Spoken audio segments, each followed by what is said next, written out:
Welcome to Brain Vision. So here, part A, the ball is slipping.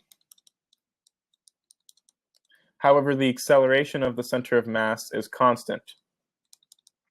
So we can say that the acceleration center of the mass is constant. So we can use kinematics. So we can use delta x equaling vx initial t plus 1/2 times a t squared, where a is the acceleration of the center of mass. This would be, we can say that delta x would then be equal to vx initial times time. In this case, time would be 2 times vx initial divided by 7 times the coefficient of kinetic friction times g plus 1/2 times negative mu kg. This would essentially be the acceleration times time squared. So 2 times vx initial divided by 7 mu sub k times g, quantity squared.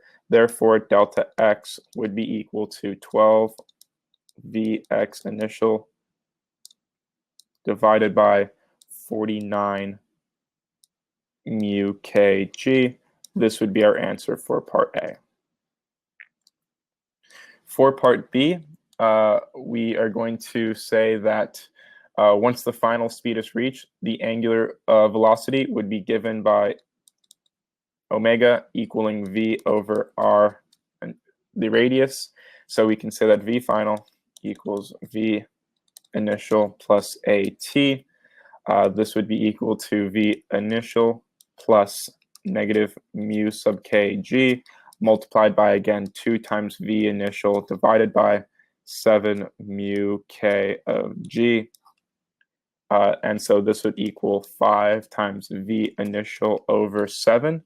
Therefore, omega would be equal to 5 v initial over 7 times the radius. This would be our answer for the angular velocity once the final speed is reached and the final velocity in terms of the initial velocity. That is the end of the solution. Thank you for watching.